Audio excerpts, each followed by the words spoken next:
The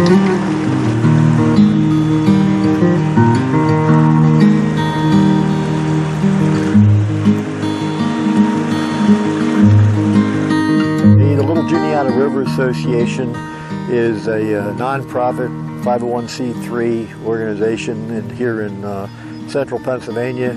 We are totally focused on the improvement and protection of the Little Juniata River and its tributaries and watershed as a cold water resource. We've done our work here in the upper part of the watershed and the smaller water of the Little Juniata River because that's where the mischief is done. This is a meandering stream in this area which is cutting into the mostly silt banks, and back in 2010 we identified 8 sites where there's extraordinary erosion taking place on the stream banks, and we identified and then ranked those sites, those erosion sites, and put a plan together to repair them and stop the sedimentation from the erosion over time. Okay, we're standing here on the banks of the Little Juniata River, not far from the settlement of Pinecroft. We're here because this is a site of a lot of our efforts to improve and reduce sedimentation in the river. From here, it's only 2 miles up to where the outflow from the Altoona Water Authority waste treatment plant comes into the river. So about in the middle of summer, about 80% of the water we're looking at here is coming from that waste stream, or treated wastewater. We're approximately 3 miles downstream from the city of Altoona. We're an unusual river in that our headwaters are in a city of 50,000 people.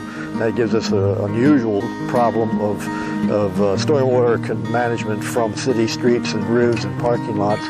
And then as the river flows from here, it flows due north to Tyrone, and then it makes a hard easterly turn through a cut in the mountain, picks up a lot of spring water, and becomes a first-class trout stream.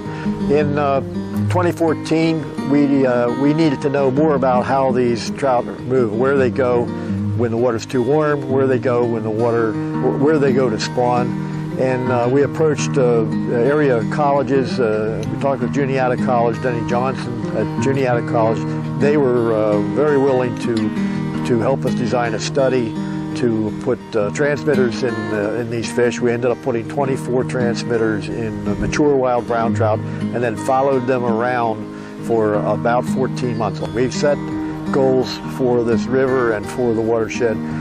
One of the most important goals we set early on was to improve the Department of Environmental Protection's listing as far as designated use.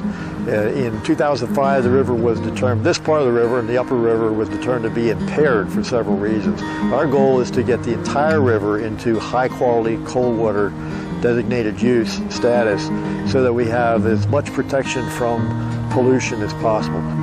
In addition to sedimentation reduction projects, we also saw a major threat by private organizations to privatize the river as a fishing club. Ironically, as we improved the water, improved the regulations on the water, it was attracting more and more attention from private fishing clubs down in the lower end of the river, and those clubs were seeking to do leases and purchase of private property through which the public had always had access. We went to the Fish and Boat Commission, Pennsylvania Fish and Boat Commission, and proposed to them that they do a public fishing easement program in this area, similar to what they had done in the steelhead streams up around Erie, Pennsylvania. We then approached all the significant stream bank landowners in the 14 miles of catch and release and special regulation water, and we sought to do agreements with them based on the same structure that Fish and Boat used with landowners in Erie, and we were successful in effectively they signed up for the idea that they can never post the property against fishing or boating. We now have over 5 miles of public fishing easements in place. We'd like to do all 30 miles.